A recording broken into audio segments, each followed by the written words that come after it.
Hello friends, मैं प्रशांत आप सबका आपके चहीते सेक्स एक सुखी जीवन का मंत्र डॉक्टर विजय दहीफले के साथ इस खास कार्यक्रम में तहे दिल से स्वागत करता हूं। दोस्तों, हमें जब भी कोई मेडिकल इमरजेंसी आती है या फिर स्वास्थ्य से जुड़ी कोई भी परेशानी सताती है, तब हम क्या करते हैं? सबसे पहले हम वो सारी चीज़ें हमारे फ्रेंड्स या फैमिली के साथ शेयर करते हैं।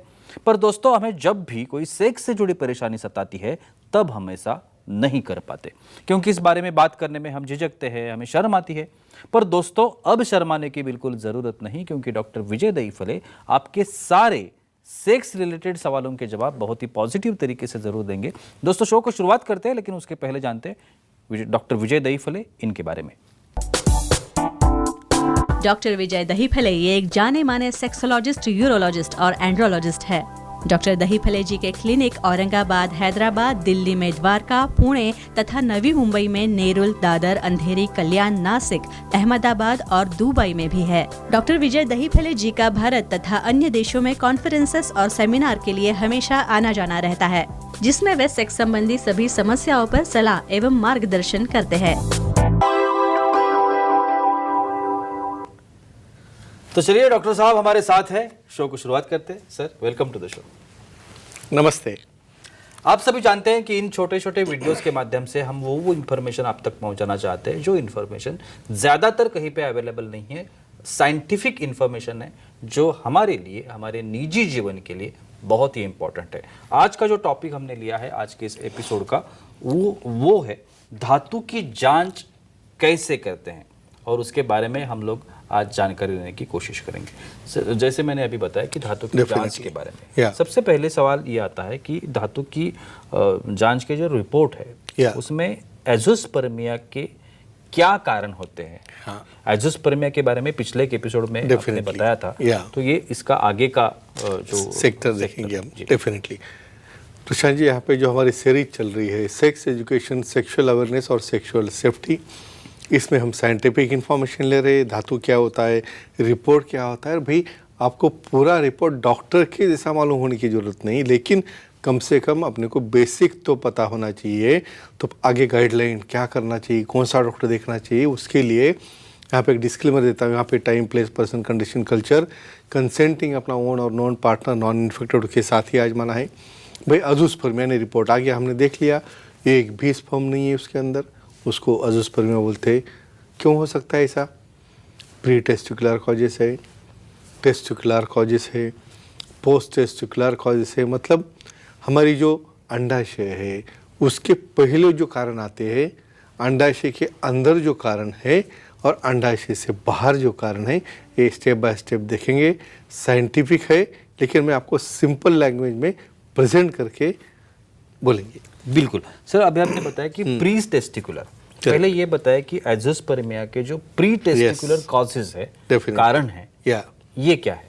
श्योरली, प्री टेस्टिकुलर मतलब हमारे टेस्टिस के अंदर पहुंचने के बाद जो प्रोडक्शन चालू होता है, उसके पहले ही प्रॉब्लम आना चालू हो गया।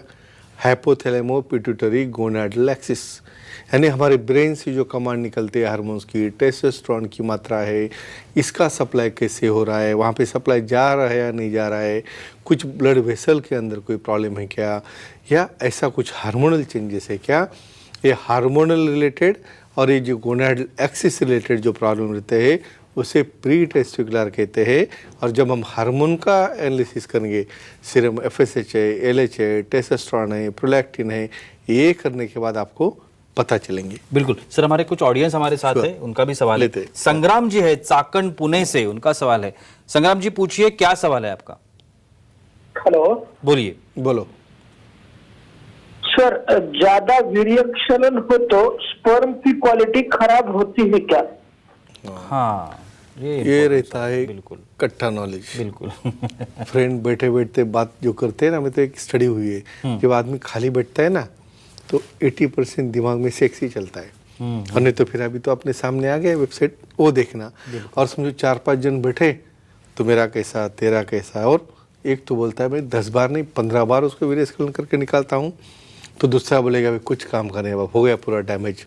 लेकिन ऐसा नहीं है, जितना भी आप खाली करोगे उतनी नई स्पेस बनेगी, उतना नया प्रोडक्शन निकलेगा। तो यानी इसका मतलब करते ही बैठो ऐसा नहीं है, यहाँ पे लिमिट में समझो रहोगे, लिमिट में मास्टरबेशन करोगे, या सेक्स का तो अपने पार्टनर के ऊपर डिपेंड है, जितना भी वीर्यस्खलन होगा। इसलिए तो हम बहुत बार क्या करते हैं, रिपोर्ट करने के पहले बोलते हैं भाई कॉन्टैक्ट करके आ जाओ, कम से कम 3 दिन उसके बाद गैप के बाद उसको वो पूरे जगह खाली होके नया प्रोडक्शन तो आना चाहिए। तो इसलिए वीर्यस्खलन होने से स्पर्म का क्वालिटी, क्वांटिटी और उसकी स्पीड और मोटिलिटी ये सब बढ़ती है। इसलिए हम पार्टनर को भी बोलते हैं कि सेक्स करने के बाद तीसरे दिन आपको आना है रिपोर्ट करने के लिए, ये फायदा है उसका। बिल्कुल सर, हम एज़ोस्पर्मिया के बारे में बात कर रहे हैं। अभी आपने प्री टेस्टिकुलर के बारे में बताया। Yes. अभी बताइए कि ये टेस्टिकुलर कॉजेस भी होते हैं। हाँ। ये क्या होते हैं? Very nice. जी। हम बहुत बार देखते हैं भाई गोटी ऐसा शेंगदाने की जैसी है, बहुत एकदम छोटी सी गोटी है, एकदम सॉफ्ट है, ना उसको कोई शेप है या कुछ हाथ को नहीं लग रहा है। क्या रहता है इसके अंदर? यहाँ पे गोटी के अंदर जो पूरा स्ट्रक्चर है, ये सेमिनिफेरल ट्यूब्यूल्स है, जर्मिनल एपिथेलियम है, या कुछ कारणवश मैच्योरेशन अरेस्ट, यानी उसके अंदर का स्ट्रक्चर स्पर्म आधे ही बनाता है या पूरे नहीं बनाता। या ऐसे केसेस में कैसे निदान करें? तो ऐसे केसेस में हमें उसकी जब बायोप्सी करते हैं तो उसमें पता चलता है, लेकिन उसी लिए भी टी शॉट थेरेपी रहती है, नया थेरेपी है भाई। इसके अंदर हमने ट्राई किया है प्लेटलेट्स एक्टिवेटेड डाल के भी, जहाँ पे कुछ अरेस्ट वगैरह होगा तो उसको हम ट्रीट कर सकते हैं, और कुछ भी नहीं होगा तो बहुत बार डोनर स्पर्म लेने के सिवा कोई ऑप्शन नहीं रहता है। लेकिन विशेषज्ञ सेक्सोलॉजी जो बोलेंगे वही दिशा और गाइडलाइंस से करना है। बिल्कुल सर, अभी बताइए पोस्ट टेस्टिकुलर्स के बारे में। Correct. दोनों के बारे में आपने बताया। Yes, अभी ये very third। nice. जी। देखो अभी हम पे पूरी हमारी जो बॉडी है वो बड़ी है, पाइपलाइन अच्छी है, सब कुछ अच्छा है, लेकिन आउटलेट ही नहीं है। क्या होगा उससे? भाई प्रोडक्शन हो रहा है, सब वहीं पे अटक के बढ़ गया। ट्यूबरकुलोसिस है, कोई इंजरी है, या कोई बहुत बार मम्स जैसे इन्फेक्शन है, क्या करते हैं आउटलेट बंद कर देते हैं, यानी प्रोडक्शन चालू है अंदर लेकिन वहाँ पे आउटलेट का पाइप ही नहीं। बहुत बार congenital absence of vas deferens, यानी पैदाइशी ही जो वीर्य वाहिनी रहती है जो हमारे यूरेथ्रा की तरफ जारी हो तैयारी नहीं होती, ऐसे भी मल्टीपल कॉजेस होते तो साइंटिफिकली सेक्सोलॉजी, एंड्रोलॉजी और कॉस्मेटिक सर्जन उनके हाथ से वाजोवाजोस्टोमी या वाजो एपिडिडमोस्टोमी करके ये आउटलेट ओपन करके यहाँ पे स्पर्म आ जाते हैं और बच्चा होने के चांसेस बढ़ते हैं। बिल्कुल सर, हमारे कुछ फीमेल ऑडियंस हमारे साथ है, Sure. उनका भी सवाल है। शलाका जी है तमिलनाडु से, उनका सवाल है। शलाका जी पूछिए, क्या सवाल है आपका? Hello sir. बोलिए। बोलो। सर, ओबेसिटी या मोटापा आने से स्पर्म काउंट पर क्या असर होता है, तो जानकारी दीजिए। हाँ, क्या वेल रेड हमारे सब बिल्कुल, लोग है। बिल्कुल। ओबेसिटी बहुत कॉमन प्रॉब्लम है अपना। ये ओबेसिटी की वजह से और स्पर्म काउंट का कुछ संबंध हो सकता है क्या, या मोटापे का कुछ संबंध हो सकता है क्या? देखो क्या रहता है, जब ओबेसिटी रहेगी तो टेस्टोस्टेरोन की मात्रा कम रहेगी। टेस्टोस्टेरोन की मात्रा कम रहेगी तो क्या होगा, एक्साइटेशन नहीं होगा, सेक्स में भी कमजोरी आ जाएगी, और दूसरा स्पर्म प्रोडक्शन नॉर्मली नहीं होता है। तो ऐसे केसेस में क्या करना है, सादा वेट रिडक्शन करो, मेल रहो फीमेल रहो, वहाँ पे अच्छे स्पर्म आना चालू होता है। तो ऐसे टेस्टोस्टेरोन की मात्रा कम होने से डेफिनेटली शुक्राणु का काउंट ही नहीं, लेकिन उसकी स्पीड है जो फॉरवर्ड प्रोग्रेसिव हमें लगती है 50% से ज़्यादा वो भी कम होती है, इनफर्टिलिटी होती है। और सेक्सुअल प्रॉब्लम क्या है आपको तो पता ही है, लेकिन एक ही कहूँगा, वेट कम करो, विशेषज्ञ को दिखा के testosterone therapy low, treatment of cause low, definitely sperm में मोटिलिटी और एक्शन आ जाएगी। बिल्कुल सर, एज़ोस्पर्मिया के बारे में आपने बताया। अभी बताइए एलिगोस्पर्मिया क्या होता है, ओलिगोस्पर्मिया सॉरी। राइट। तो ये इसके Correct. बारे में ये क्या होता है और ये क्या कारण होते हैं कारण इसके? उसके बिल्कुल डेफिनेटली वो very important nice, very nice. Oligo नाम में आता है भाई कम, यानी कुछ कारण हुए। समझो नॉर्मल काउंट हमने क्या बोला है, 15 मिलियन से 150 मिलियन पर ml का नॉर्मल काउंट है। समझो आपका काउंट 10 मिलियन से नीचे है तो उसे ओलिगोस्पर्मिया कहते हैं। क्यों होता है ऐसा?